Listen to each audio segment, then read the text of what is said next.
Hello everyone, good morning all. आपल्या super Maugham या YouTube चॅनलवर तुमच्या सगळ्यांचं अगदी मनापासून खूप खूप स्वागत. आणि आज आहे सोमवार आणि सकाळी माझे म्हणजे घरातली जी घराची स्वच्छता वगैरे असते ती करून झाली. डस्टिंग ॲक्च्युली झाडल्यानंतर मला असं वाटलं काय पुसू नये, कारण काहीच कचरा निघाला आणि मी एकटीच आहे 2 दिवसापासून.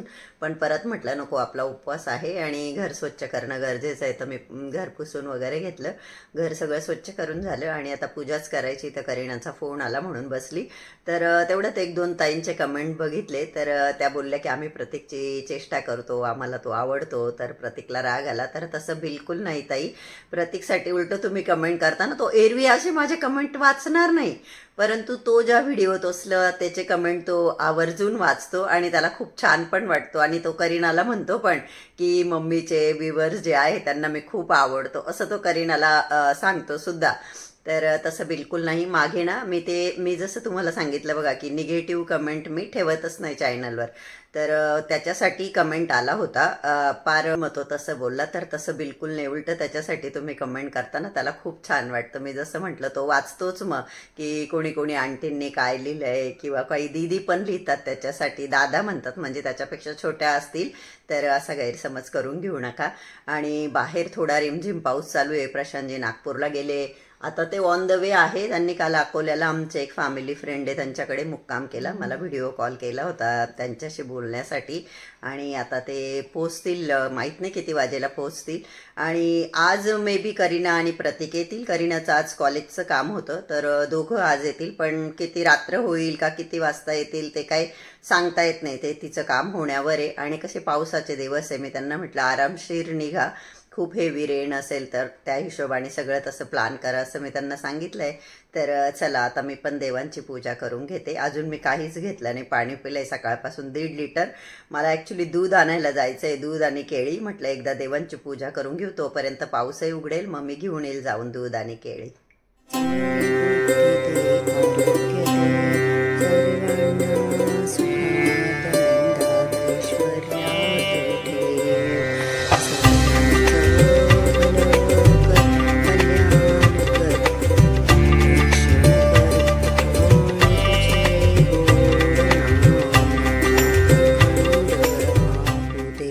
तुमच्याही बाबतीत बऱ्याचदा असं घडत असेल. अर्थात काय झालं ना, देवपूजा करण्याआधी ना माझं डोकं दुखत होतं.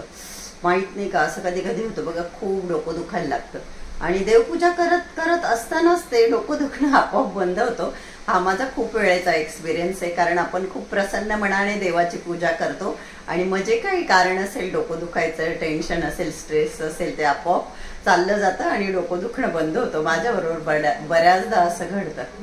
मी खाली गेली होती, म्हटलं जरा दूध आणि बनाना घेऊन येऊ, उपवास आहे तर.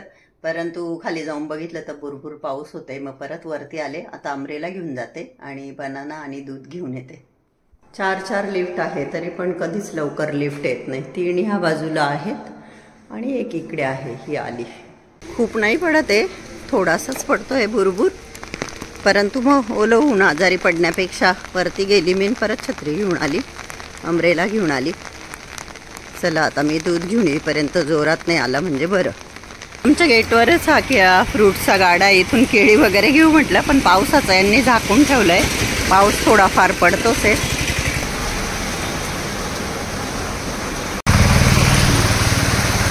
इतका पाऊस की अमरेला असताना माझ्या कपड्यांची अवस्था बघा. मिनिटासाठी मला असं वाटलं तर जाऊ दे, चाललं जाऊ, एवढा काही पाऊस नाही. पण इतका पाऊस की मी अमरेला असताना अर्धी ओली होऊन गेली. पूर्ण माझी प्लाझो तर पूर्ण अशी नीच्या खाली पूर्ण पतपत झाली आहे पाण्याने, इतका जोरात पाऊस चालू आहे बाहेर. बरं झालं मी येऊन छत्री घेऊन गेली. ते दूध तापत ठेवलं, इथे चहा ठेवला, परंतु मी साखर ॲड केली नाही, कारण की मी कपामध्ये गुळ टाकून घेणार आहे आणि गुळाचा चहा पी. गावाकडे 4-1 वाजता चहा पिण्याची पद्धत असते बघा. म्हणजे माझे आजोबा असे होते, आईचे वडील, ते दुपारचा चहा केव्हा प्यायचे? 2 वाजता. 2 वाजता आजोबा दुपारचा चहा प्यायचे. आणि आई जी आहे ती घड्याळाचा काटा बरोबर गेला 4वर की तिला चहा लागतो म्हणजे लागतो. माझं तसं काही नाही, कधी मूड असला तेव्हा पिते, पण आज उपवास आहे तर म्हणून मग आता मी गुळाचा चहा पिणार आहे आणि तोही भरपूर क्वांटिटीमध्ये.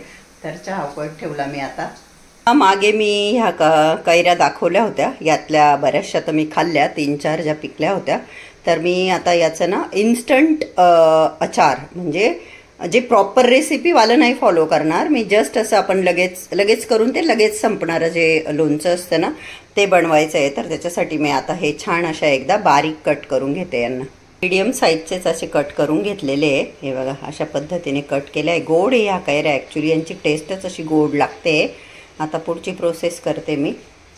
आता मला हवी होती बडीशोप पण ती नाही आहे माझ्याकडे. आणि हो मैत्रिणींनो, याचं थोडं कोटिंग गेलं आहे, त्याला आपण काय करू शकत नाही आता.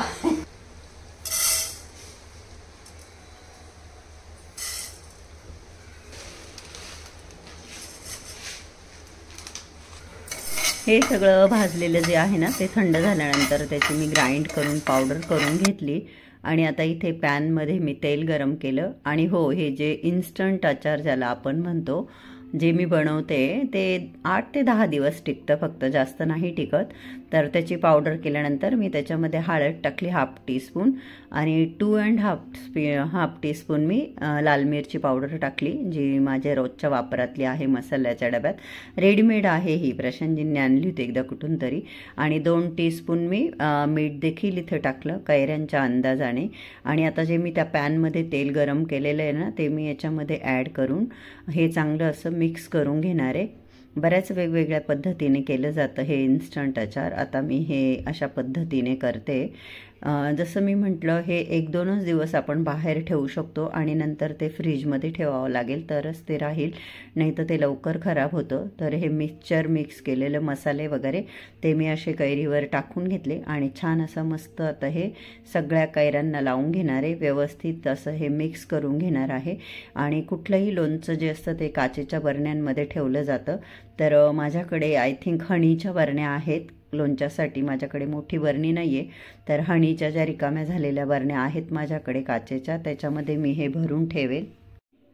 लोणचं खायला तसं सगळ्यांनाच आवडतं, पण इतकाही जास्त वापर नसतो आमच्याकडे. आणि मी कधीच लोणचं केलेलं नाही आहे, म्हणजे जे टिकणारं लोणचं जे असतं ना जे वर्षभर चालतं, मी कधीच बनवलेलं नाही आहे. कारण की माझी आई कधी बनवत नव्हती. आई म्हणायची की त्यांना लन नाही आहे, म्हणजे त्यांनी केलं तरी त्यांचं लोणचं खराब व्हायचं. तर आई असंच सांगायची की त्यांना लन नाही आहे, म्हणजे म्हणून मग माझ्या आईने कधीच लोणचं नाही बनवलं. त्याच्यामुळे मी पण कधीच लोणचं नाही बनवलेलं आहे. तर हे इन्स्टंटवालंच बनवलं आणि आम्हाला हे खूप आवडतं. आणि असंही दर महिन्यात मी किराणा आणते तेव्हा रेडीमेड जे लोणचे येतात ना ते लोणचं आणत असते, कधी लिंबाचं, कधी आंब्याचं, कधी मिक्स लोणचं. तर आता हे बघा ह्या काचेच्या 2 बरण्यांमध्ये हे मी भरून ठेवलं आणि हे आम्ही मस्तपैकी एन्जॉय करू. ह्या कैऱ्यांना गोड आहे, तर हे गोडच लागणार आहे ते खाताने, पण मला चांगल्या प्रकारे माहिती आहे. पण प्रशांतजींनी करायला सांगितलं म्हणून मग मी केलं त्यांच्यासाठी. हे बघा ह्या 2 बरण्या भरल्या आहेत लोणच्याच्या, ज्या की आम्ही 8-10 दिवसात संपून टाकू. आता मला बनवायचं आहे हेअर ऑइल. बनवायचं आहे म्हणजे ऑलरेडी माझ्याकडे पॅराशूट ऑइल आहे घरामध्ये, ते मी इथे टाकून घेते या कढईमध्ये. याच्यामध्ये 2 चमचे मी टाकले मेथी दाणे आणि त्याचबरोबर मी याच्यामध्ये 2 चमचे टाकणार आहे कलोंजी म्हणजेच कांद्याचं बी. आणि हे छान मंद आचेवरती चांगलं 10 मिनटं उकळून घेणार आहे, म्हणजे त्यांचा अर्क जो आहे तो पूर्णपणे त्या तेलामध्ये उतरेल. तसं तर मिक्सरमध्ये ग्राइंड करूनही तसंही मी केलेलं आहे याच्या आधी आणि ते माझं नुकतंच संपलं. परंतु यावेळेस मी म्हटलं की ग्राइंड न करता अख्ख्या टाकू आणि अशा पद्धतीने ते छान असं उकळून घेऊ 10-1 मिनटं. आणि जेव्हा तेलाचा कलर चेंज होईल तेव्हा मग हो बॉ याचा अर्क उतरला आहे असं. आणि ते जेव्हा थंड होईल तेव्हा मग मी ते काचेच्या बरणीमध्ये भरून ठेवेल. आणि असं पण बी सहित पण आपण ते काचेच्या बरणीत भरून ठेवू शकतो. थोडं 8-1 दिवस उन्हामध्ये, आता तर पावसाचे दिवस येऊन कुठे पण तरी पण 8-1 दिवस उन्हामध्ये ठेवायचं आणि नंतर मग बी गाळून टाकायचं, म्हणजे अजूनच चांगला अर्क त्याचा उतरतो. तर आता मी थंड झाल्यानंतर माझ्याकडे छोट्या छोट्या काचेच्या बरण्या ज्या आहे डीमार्टमधनं आणलेल्या त्याच्यामध्ये मी हे गाळून घेणार आहे. हे बघा तुम्ही बघू शकता तेलाचा कलर आधी कसा होता आणि आत्ता कसा झाला, म्हणजेच कलोंजीचे आणि मेथीचे जे सीड आहे, मेथी दाणा, त्याचे अर्क चांगला तेलामध्ये उतरलेला आहे. तर मी बऱ्याचदा लावते, रात्रीचं लावून घेते स्काल्पला, किंवा रात्री नाही लावलं तरी मग सकाळी लावते आणि बाकीचे कामं करेपर्यंत 1-2 तास ठेवते डोक्याला तेल आणि नंतर मग वॉश करून टाकते. तर मधून लावते, मला खूप तेल लावायचं शौक नाही आहे.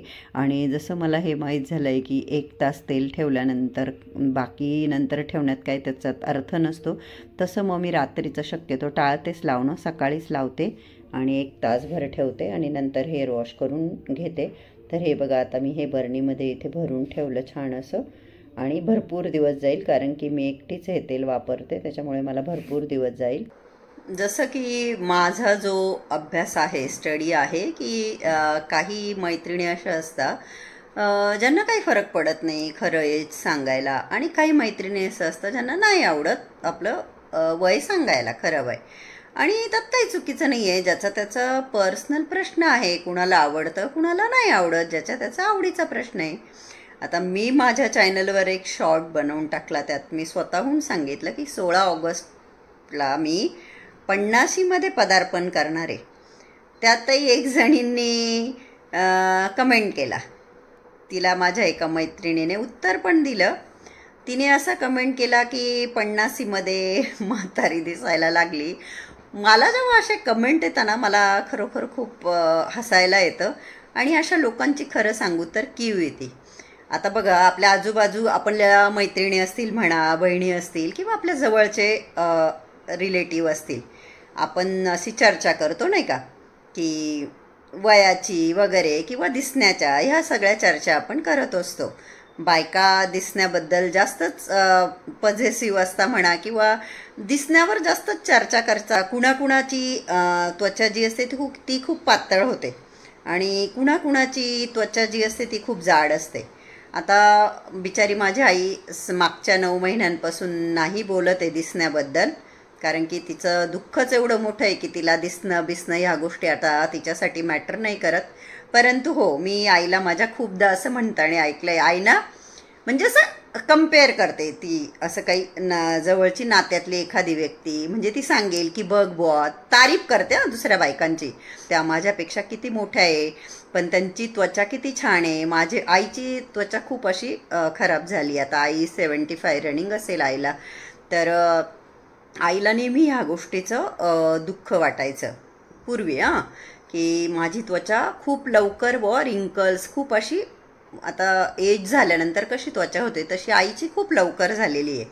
तर मग मी आईला सांगायची की मम्मा तू कधीच स्वतःची काळजी घेतली नाही, तू कधीच स्वतःच्या खाण्यापिण्याकडे लक्ष दिलं नाही. प्लस ज्या स्त्रीमागे एवढ्या जबाबदाऱ्या, विचार करा ना, माझे वडील जेव्हा तरुण होते बऱ्यापैकी ते ड्रिंक वगैरे करायचे, आणि त्यांनी कधी त्रास नाही दिला ना आईला ना आम्हाला, कोणाला कधी मारलं वगैरे नाही, असं म्हणजे ड्रिंक करू ना, चुकल्यानंतर मारलंय, भरपूर झोडलंय मला तर खूपच, पण असं ड्रिंक करून आले आणि मारलं किंवा आईला काही त्रास दिला नाही. त्यांनी आईशी ते नेहमी प्रेमानेच वागत आले, कारण की वडिलांना या गोष्टीची चांगली जाणीव होती की आईला आई पण नव्हती, भाऊ बहीण कोणीच नव्हतं, फक्त एकटे वडील. बहिणीचा फोन आला, तर हो, वडिलांना या गोष्टीची खूप चांगल्या प्रकारे कल्पना नव्हती की हिला आपल्याशिवाय कोणी नाहीये तर वडिलांनी आईला असं काही त्रास दिला नाही. परंतु असतंच ना, आता संसार, घरात कोणीच नव्हतं, तिला माहेर नव्हतं, कधी बाळंतीण झाली, काळजी घेणारं कोणी नव्हतं, एवढ्या 9-10 डिलेव्हरी झाल्या आईच्या, आणि पहिल्यापासून तिने कधी स्वतःला महत्त्वच दिलं नाही, स्वतःची काळजीच घेतली नाही. आणि तेव्हा एवढं काही नव्हतं बी, मॉइश्चरायझर, सनस्क्रीन, सिरम वगैरे हे काही प्रकार नव्हतेही. ते असतील सगळं, पण तेवढे कुठं वापरणार. आईने कधी साधी पावडर नाही लावली, तर बाकीचं द्या सोडून. पण मग आईला नेहमी असं वाटायचं बरं का, पण की वाटतंच ना की माझी स्किन खूप लवकर खराब झाली, मग ती अशी उदाहरणं द्यायची. आता नाही बोलत ती, गेल्या 9-10 महिन्यापासून तर नाही बोलत याविषयी, पण आधी नेहमी बोलायची. आणि जसं मी म्हटलं, कुणाला काही वाटत नाही आपलं खरं वय सांगायला, आणि कुणाला नाही आवडत खरं वय सांगायला, लपवायला आवडतं, ज्याची त्याची चॉईस आहे.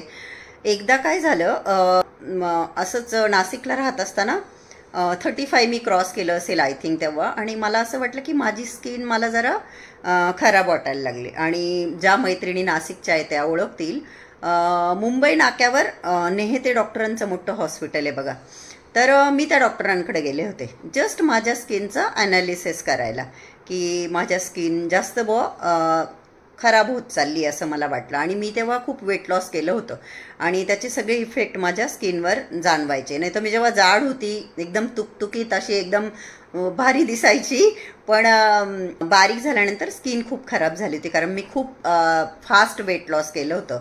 तर त्याचे काही साईड इफेक्ट झाले होते.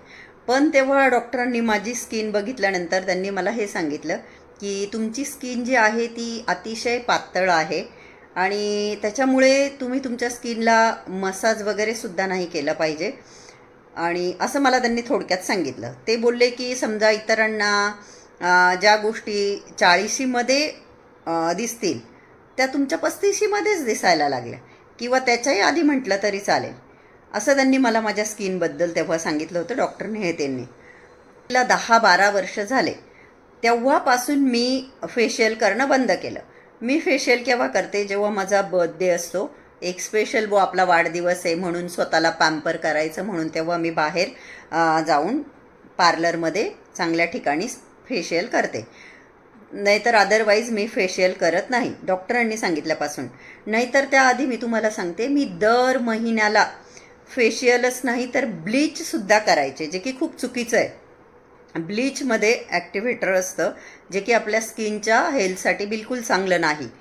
परंतु तेव्हा एवढं नॉलेज नव्हतं. मी दर महिन्याला आधी ब्लीच करायची पार्लरमध्येच जाऊन आणि नंतर फेशियल करायची. पण जेव्हापासून डॉक्टरांनी सांगितलं तेव्हापासून मी ते सगळं बंद केलं. आता डॉक्टरांनी जेव्हा आपल्याला सांगितलं, आणि जसं मी शॉर्टमध्येही सांगितलं, की जे काही आहे नॅचरल आहे ते आपल्याला एक्सेप्ट करण्याव्यतिरिक्त आपल्याकडे काही पर्याय असतो का? कधी कधी बघा, 50च्या वयातली किंवा 40ल्या वयाची व्यक्ती एकदम 25-30च्या वयात आहे असं वाटतं, आणि कोणी कोणी 30मध्ये 40मध्ये एकदम 50-60 असं वाटू शकतं. तर ज्याच्या त्याच्या स्किनवर ते डिपेंड करतं, किंवा तुम्ही किती हेल्दी तुमची लाईफस्टाईल ठेवली आहे, किती तुम्ही स्वतःची काळजी घेतली आहे, किती तुम्ही स्वतःला मेंटेन केलं आहे. आणि शेवटी आपण कितीही काळजी घेतली आणि कितीही स्वतःला मेंटेन ठेवण्याचा प्रयत्न केला, ज्या गोष्टी नॅचरली घडणार आहे त्या घडणारच आहे, नाही का? आपण मायकल जॅक्सनबद्दल ऐकून आहात. त्याला मरण येऊ नये म्हणून तो काचेच्या पेटीत झोपायचा. त्याने तो जे अन्न खायचा तो खाण्याआधी कितीतरी डॉक्टरांना ते अन्न टेस्ट करवलं जायचं, का तर त्याला खूप जगायचं होतं, भरपूर पैसा होता त्याच्याकडे, म्हणून तो जगू शकला का? जे व्हायचं ते झालं आणि तो गेलाच. तर काही गोष्टी अशा असताना त्याला आपण काही करू शकत नाही. ठीक आहे, मी 50मध्ये खूप जास्त माझं एज वाटत असेल, मी 60ची वाटत असेल, किंवा कोणी 60मध्येही 40चं वाटत असेल, आनंदाची गोष्ट आहे. प्रत्येकाचं सारखंच होईल असं नाही, आणि मला या गोष्टीचा काही वाईट वाटत नाही. मी एकदम प्रामाणिकपणे सांगते की मला काही कारण की मला खूप दुःख वाटलं. मी खूप दुःख करत बसल्याने जे काही माझ्या फेसवर नोटीस होत आहे, दिसतंय, व्हिजिबल होत आहे, ते चेंज होणार आहे का? नाही होणार आहे. आणि जे पण मी आता समजा स्किन केअर करते, काही मैत्रिणींना वाटेल की तू तर स्किन केअर करते बुवा, तू तर तुझ्या त्वचेची काळजी घेते, मग तरी का असं झालं? तर मी ही काळजी पहिल्यापासून घेत आले का? नाही. आत्ता 5 वर्ष झाले तेव्हा यूट्यूबवर आली, आणि हळूहळू जसं आपण सोशल मीडियावर बघतो काही गोष्टी, आणि हळूहळू आपलं नॉलेज इम्प्रूव्ह होत जातं, आणि मग आपल्याला कळायला लागतं की सिरम वापरणं किती गरजेचं आहे, मॉइश्चरायझर वापरणं किती गरजेचं आहे, सनस्क्रीन वापरणं किती गरजेचं आहे. 8 वर्षापूर्वी मी कधी सनस्क्रीन वापरत नव्हते. जेव्हापासून मला पिगमेंटेशन स्टार्ट झालं, म्हणजे गेले 5 वर्ष त्याहीपेक्षा कमी, तेव्हापासून मी सनस्क्रीन वापरायला लागले. आता समजा लास्ट 5 इयर्स मी खूप काळजी घेते, पण मागचे 43 वर्ष किंवा 20 नंतर घ्यायला हवं होतं, तर मागचे 23 वर्ष काळजी घेतली नाही, आणि मागच्या 5 वर्षापासून काळजी घेते, तर लगेच माझी त्वचा खूप चांगली होईल का? किंवा मी एकदम तरुण दिसेल का? तर नाही. तर मी जशीही काही दिसते, तर मला त्याचं अजिबात खेद नाही. आणि मी माझ्या ज्या मैत्रिणी आहेत, तुम्ही सगळ्या, तुम्हालाही हेच सांगेल की आपण जेही काही दिसतो, जसंही काही दिसतो, आपण ते प्रेमाने एक्सेप्ट करायचं.